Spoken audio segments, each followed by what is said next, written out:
Yes, indeed, we are waiting for around 67 cases that are supposed to be heard and determined today. Of interest in the 67, the lot of 67 that is going to be heard today include that of Othaya constituency, where Mary Wamboi is taking on Gishuki Mugambi's nominations bid, as well as Wanjiko Muhia and Faith Wairimo of Nyandarua County, woman representative, and Alice Ohome and James Kamau of Thika. Those are some of the appeals that are going to be heard by the board today. Remember, they are hearing 67 cases. And here with me, as you can see right behind me, is it is the main entrance to the Jubilee headquarters, and just a few of aspirants just seeking to gain entrance into this particular building in their cases. They're being called number by number, one by one. Remember, they're restricting entry to avoid a lot of drama inside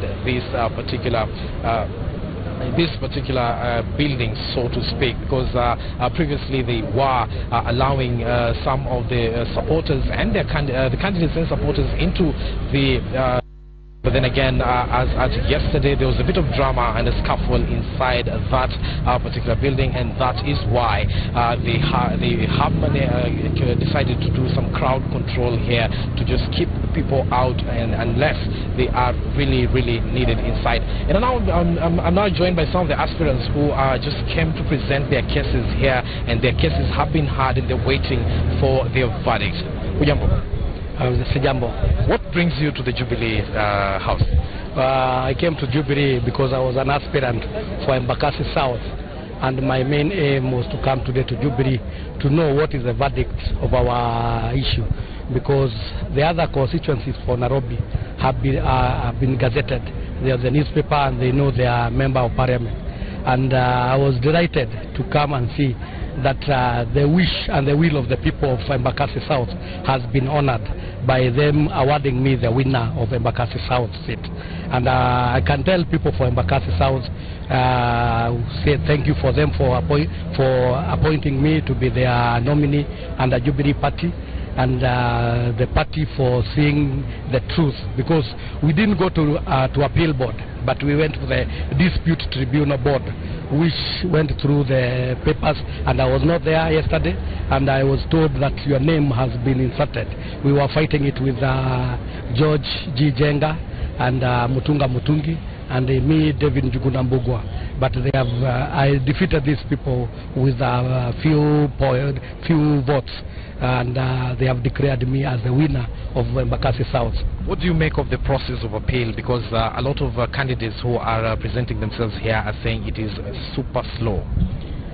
The issue is not super slow, because you are talking of people bringing complaints. Some of the areas there are more than 4 or 5 candidates, and I tell you it's a tedious job, because you are, as a judge, as a lawyer, the lawyers who are representing the aspirants and the tribunal board, you are being told something that you didn't see. So you have to get the evidence, they have to go through the files, they have to call the returning officers. And these returning officers, mind you, they worked overnight on the day we had the election, the nomination day. And they were tired. I can tell you, somebody like me have been coming here for every day, and I leave at midnight. And you'll see each and every candidate want to be heard. Each and every aspirant want to be heard. There are complaints. There are so many complaints. You have to get the files. You have to get the votes. Even some of the aspirants, you have heard of cases whereby the opponents go and they destroyed the ballot boxes. They destroyed the ballot papers. So you come here, you are confused. There are no the evidence you are talking about has been destroyed. And so do you have word that do you have confidence that your name will be inserted in the Gazette, as you have said? I'm 100% confident, because 3 days ago I've been asking why am I not the winner, and today I've seen my name has been inserted, and the name of the other guy, the other aspirant we were fighting with, has been removed, because I'm the legitimate winner of Embakasi South seat, and everybody knows I defeated my opponent with the 2 votes, and there is no way, even if you go recounting, you cannot add those 2 votes. I've defeated you with the 2 votes, I've defeated you with the 2 votes. And the idea of the returning officer has disappeared. There are no votes. We'll go back to tribunal. I refused, because I knew when we go to tribunal, we'll waste a lot of time, and it might jeopardize everything, and we can end up not getting the right winner. So what I can tell people of Embakasi, I'm very grateful for them. God bless people of Embakasi, the party, and all the people who campaigned for me. Well, thank you very much. There you have it, and he defeated his opponent, closest opponent, with only 2 votes. The 2 votes that it is quite a close shave here. And just to speak to one of another of the aspirants who have turned up here, they're saying that some of these processes are very, very, very slow, and they're making a lot of noise. And I will be speaking to him. First of all, let's start with your name and the area that you're seeking to represent. My name is Kiroga Buku. I'm seeking to represent Shinka Ward in Odhaya as the MC of the area, and I won smart in my ward. I defeated the guy who was second to me with about 4,000 votes.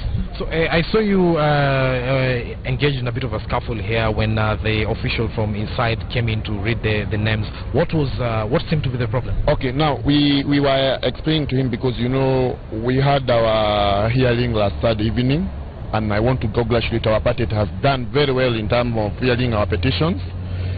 Now we were told to come for the ruling at 10:30. Now what I was miffed about that official, we were telling him we have come for the ruling as instructed by the party, and then he was saying, no, don't ask me about rulings. We are just here. I just want to hear appeals. Now we are telling these gentlemen, our friends, this is Jubilee Party. We believe in it. We love our president. We've been campaigning there for our party. You can even see the attire. So don't come and talk to the aspirants that way, because you know we are responding to what we were told by the party. You see? Are you confident that the process will be fair for you? Yeah, for me, I must say I have a lot of confidence in our party, and you know there was a lot of petitions that were coming up, but in future we would like our party to look at some of these petitions, because when someone says you have not studied well, ati huna certificate, kwani yeye ni mwalimu wako? Kwa hivyo I have a trust in our party. I believe all will be well, na tunashukuru chama yetu, tunangojea tu uamuzi.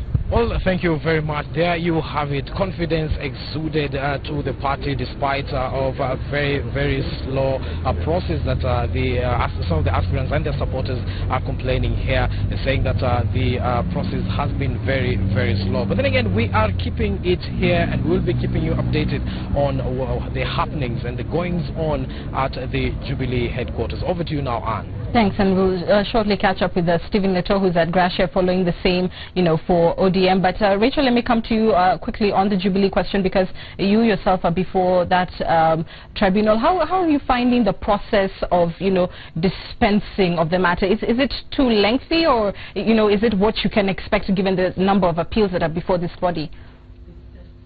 Slow, and I think we have too many petitions. So I think even the parties' expectations were not this high in terms of petitions. It's huge.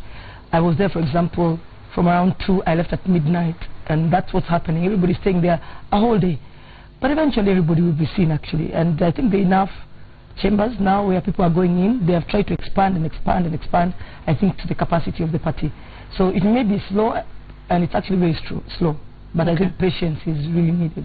Okay, I'm going to open up our conversation to the rest of my panel now. Dunstan Omari is a political analyst, and he's joining us. Joy Mudivo, a governance expert, staying with us. And again, shortly we'll be crossing over to see the situation with ODM. But let me begin with you, Joy, because you've heard Rachel and basically the tribulations, if you like, she's gone through up to the nomination process, and talking about women being judged by a different standard than men, and the Nairobi race in particular being very bruising, being very personal as well. What are your thoughts on that? And is it just the way it is that you can't, like they all say nowadays, politics is in church?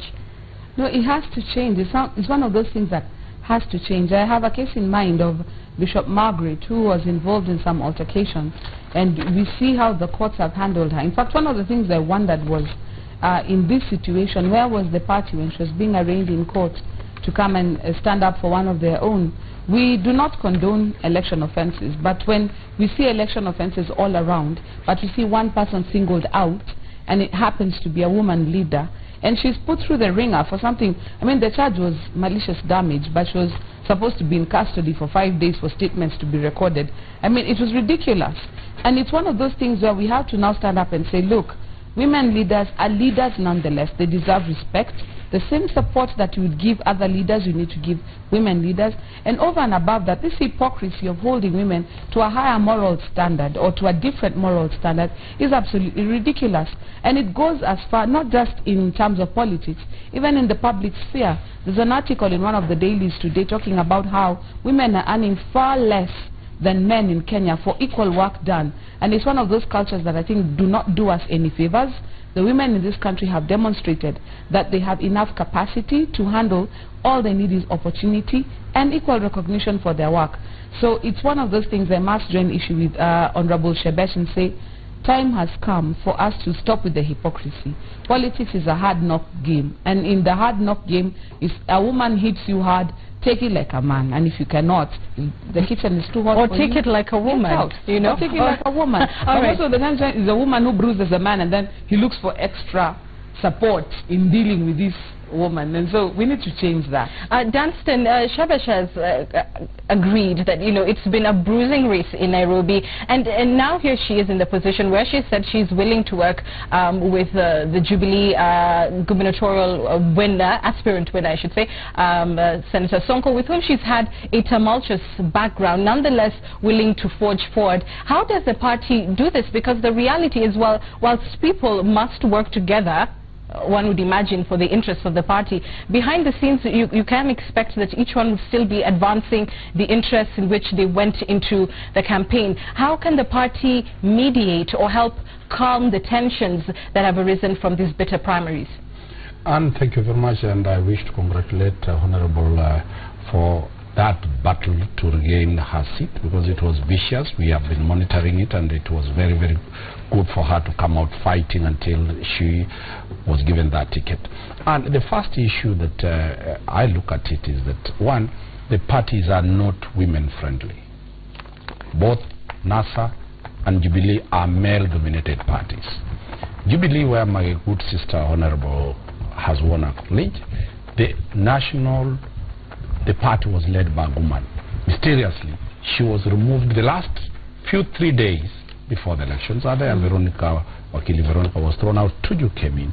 So the decisions that are going to be handed over will be male-centered against the female-centered. It is a wake-up call to the ladies that it's no longer time to ask for, please give us. They must fight it out. They must get it.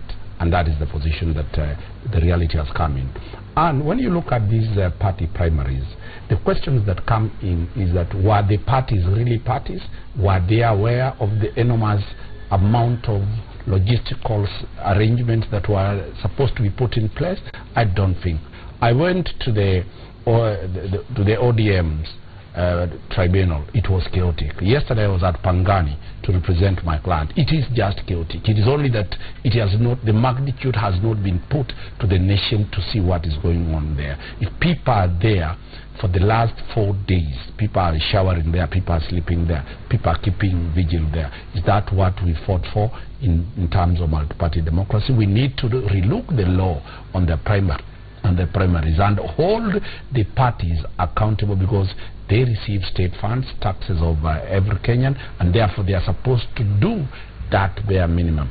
The question that arises is, do those parties call the internal dispute mechanisms? Are they sufficiently equipped to deal with the type of backlog that they have?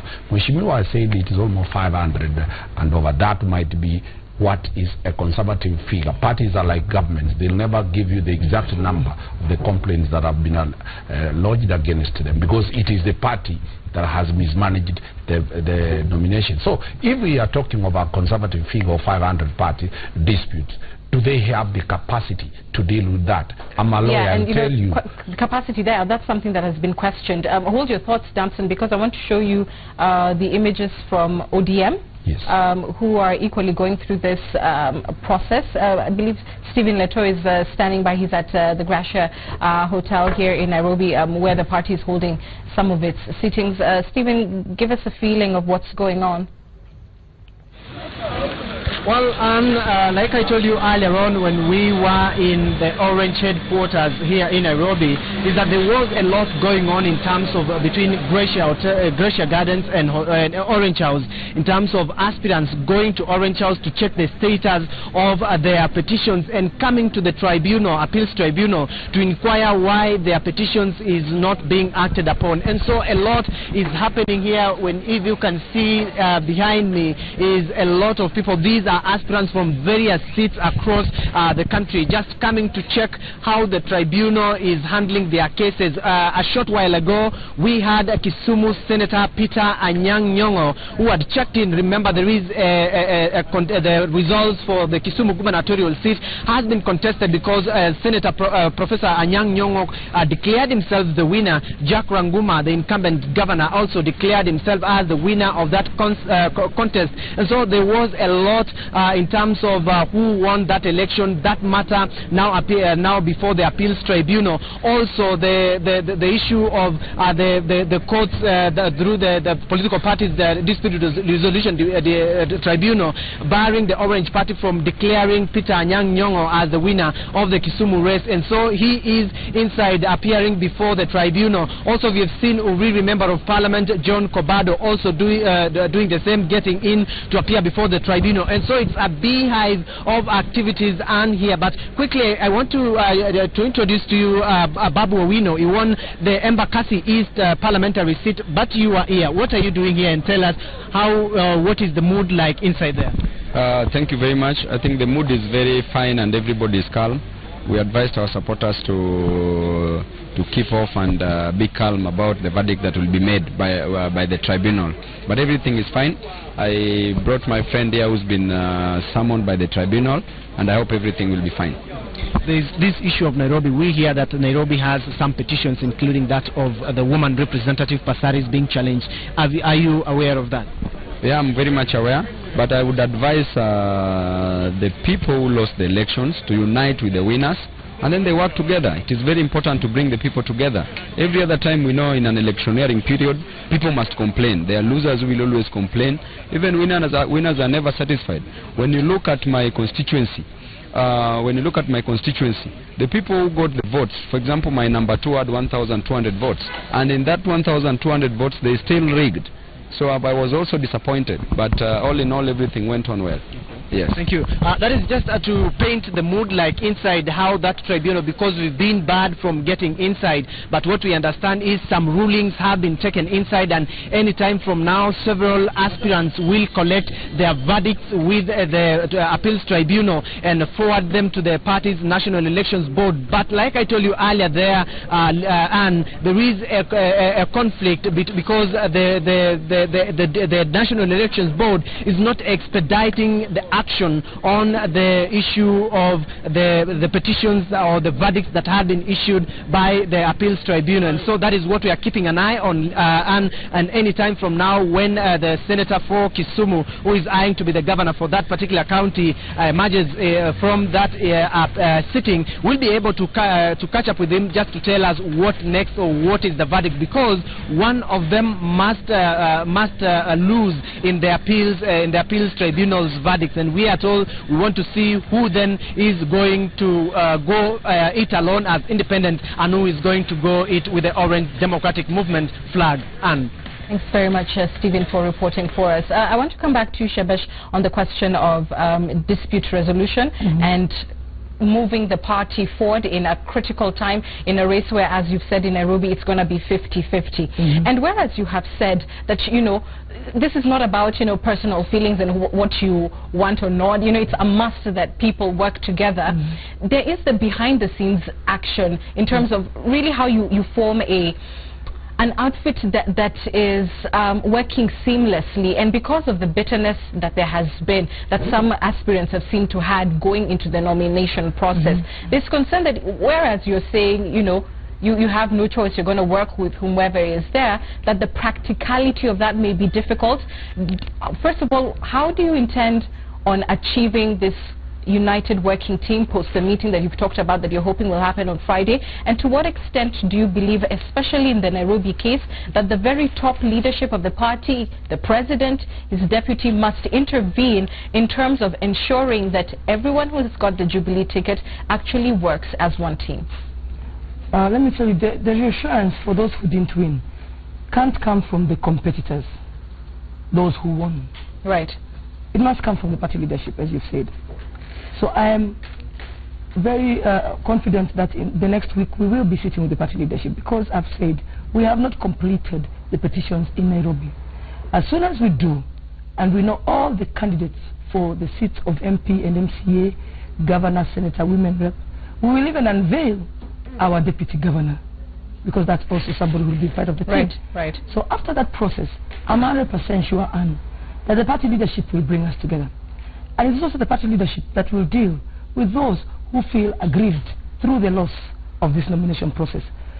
So I don't know how much more you want me to tell you, Anne, because I'm saying we will work on it.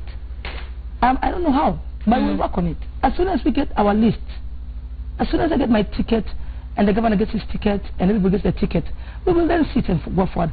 But my suggestion is that the first thing is to bring on board those who lost.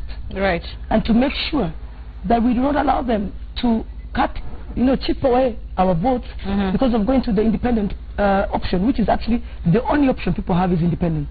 I don't want to see a movement of independent in Nairobi.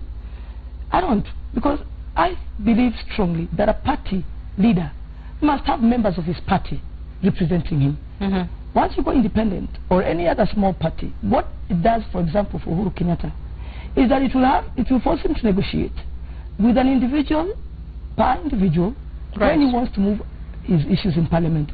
And it's a hard task and it's not easy. That's why people fight for the tickets of big political parties. That's why we fight for them. So I'm saying this process, the management of it in Nairobi will culminate in our win. Do you think the party failed aspirants, the voters in Nairobi, by failing to reach compromise on the Nairobi seats before the primary? We didn't feel. It is not the party leadership that failed. They were on it until 2 days to the nominations. The party leadership really wanted consensus. I told you it's something we have planned for over a year. Right. But it didn't work, because there are those who felt, no, let's just go to the Mwananchi. You can see what going to the Mwananchi has done in Nairobi. It will take us a bit of time to heal, but healing will happen. But it was not the party leadership. They were very clear about ensuring the face of Kenya is seen in our Nairobi lineup, and that's why they wanted this consensus.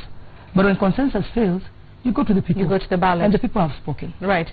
Joy, even as Shebesh strikes a conciliatory tone, there's still that, you know, the question mark of how it will actually be done, and what exactly the party leaders should be saying, as she has said, to election losers first when it comes to uniting the party. What are your own thoughts as to how the president and his deputy should go about the question of Nairobi and the country? One thing that we have to separate is the personal from the professional life. It is quite possible to have a good working relationship with somebody who personally you are quite loath and you would not be able to enjoy a social relationship with. So I do not foresee it being impossible to happen. But what the party leadership can do is lay some ground rules, some basic rules of engagement. For example, in a battle situation, when you have prisoners of war, you have the protocols that say if you have a prisoner of war, you cannot humiliate them, you cannot treat them in this way or that way, this is how you shall treat them, because it is a hostile situation, but there must be some basic rules of engagement. If those basic rules of engagement are laid down and all the parties in this situation adhere to the same, you can have a very successful working relationship without having a cordial personal relationship. It is within the realm of possibility, and many professionals actually, that is how we've managed to survive in the corporate sector, because you have to work with people, sometimes even engage in business with people who, if you were in a social situation, you would not suffer their presence. So it's quite possible, and I see the presidency and the deputy presidency, their re-election being dependent on a cordial working relationship with all the lieutenants on the ground. Dunstan, finally, your thoughts on that? My take is very simple. I don't think there is any member of parliament who is supposed to shed tears. When they were passing the legislation in parliament, as tyrant of numbers, celebrating without engaging the foresight here, they are now reaping the results of never being careful. The presidency, both in NASA and Jubilee, hoodwinked the foot soldiers to stop party hopping. The reason is that it was the preservation of the presidency. It was not in tandem to preserve the legislative elective posts at the lower ranks. And the truth is there. And therefore the reality that now we have is that we are likely to have a huge number of independent people elected to parliament, to governor's position, and they will decide how issues of this country are going to be dealt with. Mheshimiwa said that they tried to get the face of the republic. They can never achieve the face of the republic. This is a country that political parties are tribal parties, and therefore they cannot, they will not listen to. Mheshimiwa will push that agenda to have a national face. The owners of the votes do not care about the face of the republic. They care about the interest of their daughters and sons. So this tribalism will be dead when we have over 60% of independent candidates in parliament who have no allegiance to any tribe, they have no allegiance to any head of party, they have allegiance to the constituency that voted them. And that is what the framers of the Lancaster Constitution had in mind, but we've never achieved that. So on me, I'm very definite that it is the right time we go independent, is the right time the tribal cocoons called political parties collapse, so that anybody popular will get his vote directly from Wanjiku. Shebesh, finally, why should city residents re-elect you? Because I have done a lot of work, and because I am confident that when we come back, we will be able to lobby for this fund to be increased. It currently stands at 7 million per constituency, which I think is so unfair compared to the 100 million per constituency that an MP gets. So that's my first task that I will do. But also let me just say, because my colleague here has spoken something about the face of Kenya. Please look at the team of Jubilee, according to the way the Jubilee members voted. Our senator, who is now our governor candidate, is Mike Mbuvi Sonko. He's from the Kamba community. Our senator is Johnson Sakaja. He's from the Luya community. The women rep is Rachel Shebesh. I'm from the Kikuyu community. I can tell you that we have already done the face of Kenya, and we'll continue to do it throughout the members of parliament, I hope, and the MCAs. But be that as it may, I keep saying, fighting ethnicity must be deliberate. It can't be wished away that you leave it just to your supporters, because sometimes they go back to their cocoon. So I'm saying, please give me a chance to complete another 5 years, to be able to leave this money for women reps at a level where women reps will not be vanquished like they were, because people think they are not doing anything, yet they do not have the money to do that. It's not fair to judge them on what a governor is doing when a governor is being given billions of shillings, when an MP is being given hundreds of millions. Then you have a women rep being given 0, and you expect her to do magic. We were given this money last minute, but we have done enough, but we will do more. So the people of Nairobi, I'm asking you, Team Jubilee is a team that understands Nairobi. We have already been in Nairobi leadership. We are not new to this game. And we have a manifesto that is clear, and we have a president who is clear. You will see slum upgrading under the Jubilee leadership of Nairobi. You will see market expansion. You will see more money to the youth and the women for table banking and for business opportunities. Give us a chance. Rachel Shavesh speaking to us candidly this morning. Thank you for coming in. She's the Nairobi Women Rep and running for re-election. And my thanks to all our analysts who've been with us throughout the 3 hours of the program. We are in its winding down moments now.